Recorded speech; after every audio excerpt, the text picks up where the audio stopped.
So in this video, we're going to build this wildlife camera rig. So stay tuned.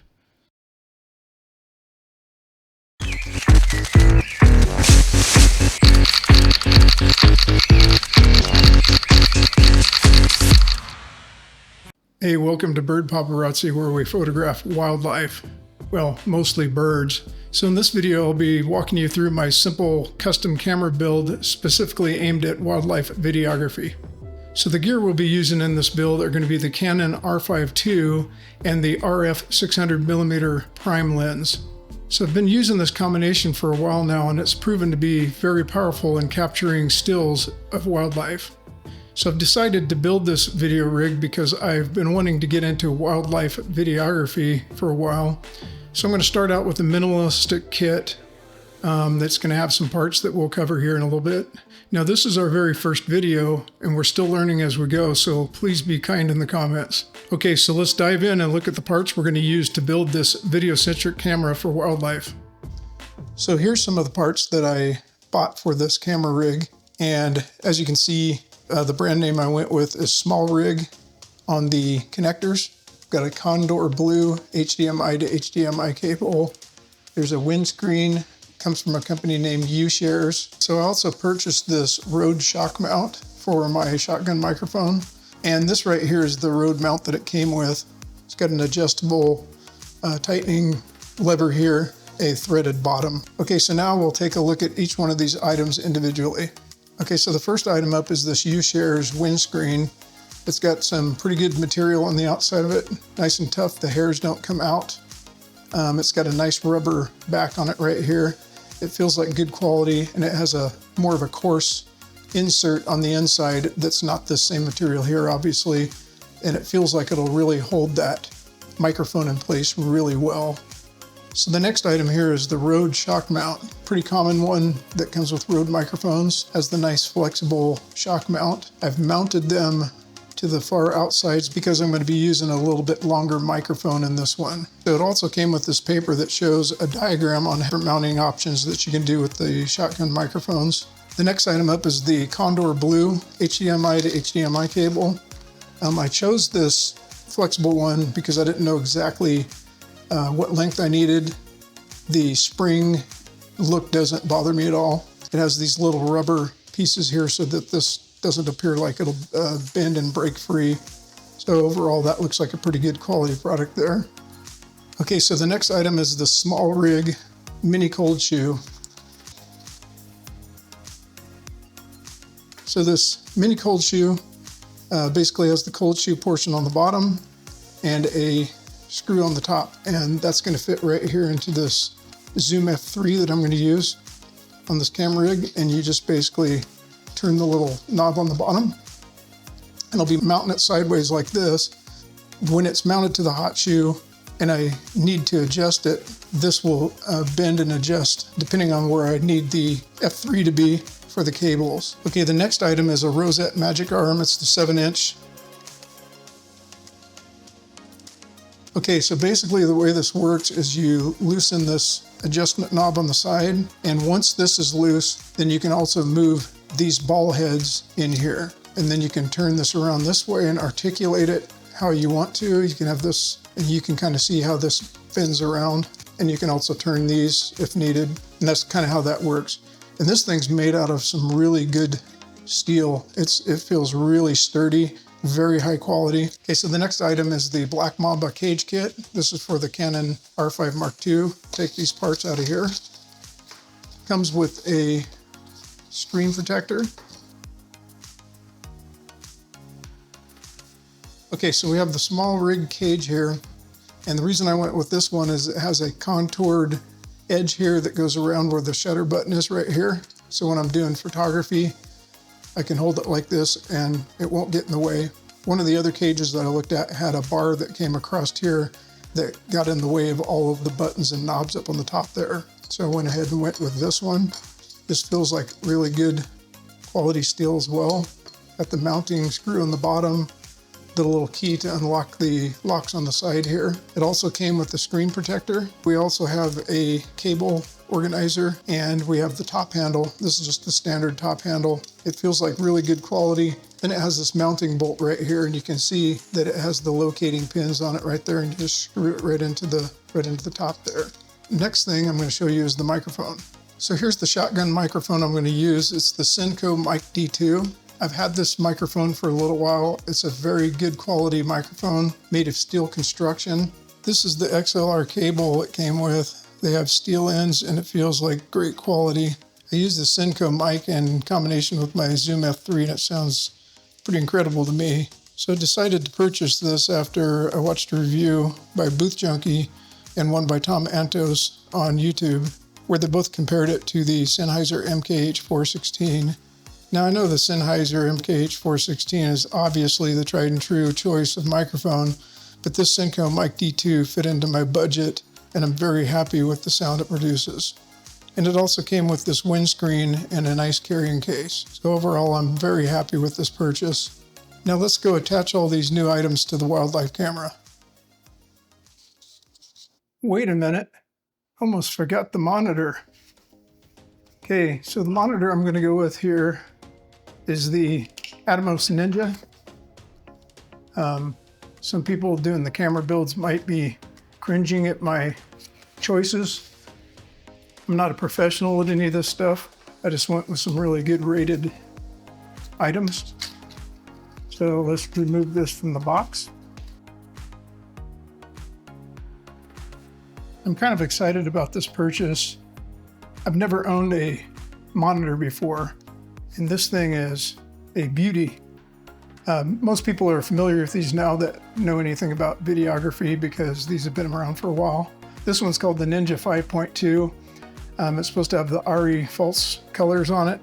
The Canon R5 II has really good video capabilities, but what I'm going to use this for is I might do tutorials in the future where I need to record the R5 II screen to show what's going on with autofocus, those different kind of things. So I went with this, plus it's a lot easier to see because I usually put my wildlife camera low to the ground, and the small viewfinder on the R5 II, it's pretty small.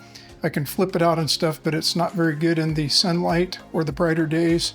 And the Ninja is a much bigger screen, and it'll be mounted on top of the rig where I can see it clearly, and it's bright, so it'll be easier to see it in the sunlight.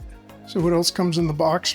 Okay, it comes with the user's manual, comes with a cable, the back charging port or power port there. And then the, I forget what this thing's called, but it's for the hard drive. I've gone ahead and ordered a different hard drive system. I'm going to be running a Samsung 870 EVO in a lunchbox, and maybe I'll show that. There's lots of videos on the internet about the Ardine lunchbox, whatever it's called. But I got one of those, a Samsung 870 EVO, and I'm going to go ahead and build that so I can have a smaller hard drive back here, and it comes out to about where the vents start here. So this will have better ventilation. It'll be more of a compact, better looking unit for the back. It came with a SmallRig monitor mount. It's pretty much, I think, exactly like the other one I showed earlier. The next thing is the 5-inch accessory kit that came with the Ninja. This deal that I got came with the actual Ninja itself. Okay. Got some sort of a pouch, maybe that's to carry the Ninja. Here's the power adapter for the battery charger, I believe. Yep.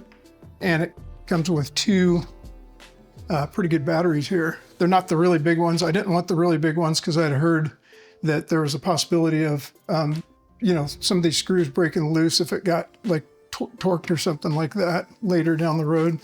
So I'm gonna be careful with that because later on, when my budget comes back out of the ramen noodles budget after buying all this stuff, I'm probably going to buy the V-mount battery and some rails to kind of sturdy up the camera system there.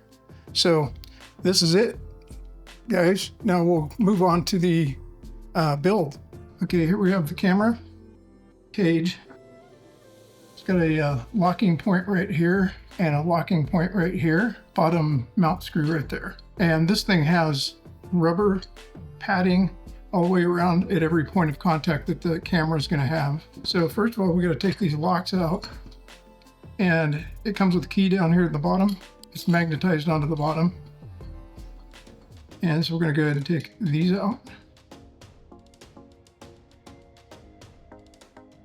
Okay, now that we have those out, we'll go ahead and slide the camera into place. Since that tool is a little awkward, I'm going to use my screwdriver. Put the bottom bolt in. Don't get it too awfully tight or too awfully loose, one or the other. And then we'll go ahead and put these locks back into the sides. Now, they go right into the stock camera strap slots there, and it keeps it from twisting back and forth.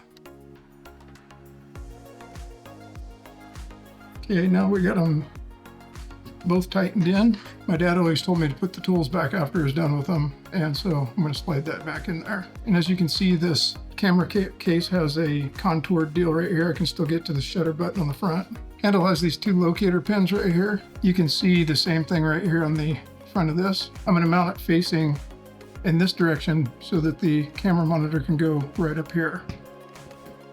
Take a little wrench here, stick it in the hole, and tighten it like this. Okay, so I'm going to go ahead and mount this on the hot shoe, slide it in the hot shoe slot, and it has a little clip in there that keeps it from falling back out even though it's not tight, which is a cool safety feature. I'm going to go ahead and put that on there, stick our wrench in the hole, tighten it. Okay, now we're going to mount the Atomos Ninja to the top. It's got a couple locator pins. Now it's hooked in there, and then we just tighten it down and grab our wrench and torque it. Now we have that mounted, and it has this little lever right here that you can turn, and what it does is it helps you to tilt the Ninja. Okay, then the HDMI slot here, let's move that rubber out of the way. We see the full-size HDMI slot on the Canon R5 II right here. HDMI. So what I've done is I've taken this wire connector that came with the SmallRig camera cage. I took a Dremel and ground a little oval slot right here. I don't know if you can see it on the camera. And that's to accommodate the HDMI cable. So you'll see here in just a second. Let me screw this on here. So once that's tightened on there, you can see that this HDMI cable is going to snap right into place here. And then that little oval thing that I ground out of the wire connector has allowed this cable to stand up straight because it was the 90-degree one. I did not want one sticking straight out of the side to where it would cause it to bump into stuff. So I went with this option here, and this will protect it from things hitting it from the side. I'll be able to pop this little retainer, push it up against the HDMI cable just a little bit, and then screw it in. And what that'll do is give it extra protection. It pins it in here. It's not pinning the receiver in down here at all. It's just kind of holding it still. And if things bump into it, it's going to likely bump into this instead of the HDMI cable. Okay guys, I've got the camera on a tripod. I'm going to attach this cold shoe mount to the bottom of the Zoom F3 recorder, slide it onto the cold shoe, and then tighten it on. Okay, so the Zoom F3 is securely fastened, and if I want to tilt it, I can tilt it whichever way I need to. And you can also turn the mount the other way if you need to tilt it back and forth this way. I think this is going to work for me for now because it's not in the way of the handle. I probably won't be carrying it by this handle with the telephoto lens on it. I'll be carrying it by the tripod shoe, which is very sturdy. So let's install the microphone. Okay, we're over here on the microphone side, and I'm going to mount it with the 7-inch magic arm right here. Let's go ahead and loosen this up, kind of estimate where we're gonna go with it.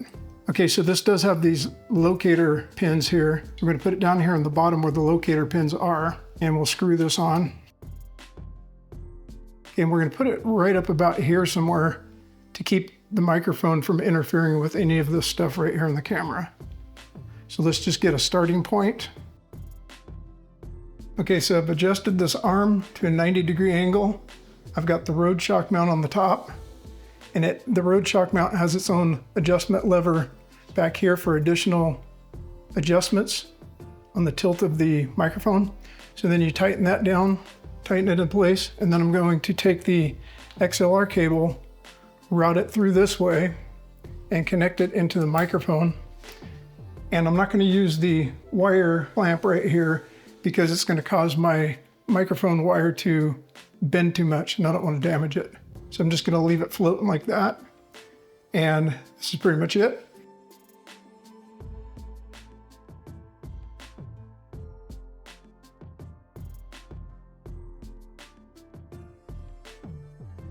So there it is, my wildlife camera build. I hope you enjoyed the video and were able to get something from it. So this channel is going to be mainly about wildlife photography, videography, and some tutorials. And I might throw in a gear review every once in a while. Now, I don't claim to be an expert on any of these topics, but I will be happy to share some things that have worked for me along the way. So if you like the video, please subscribe. I plan to produce more videos in the near future. Thanks for watching, and I hope to see you on the next one. See ya.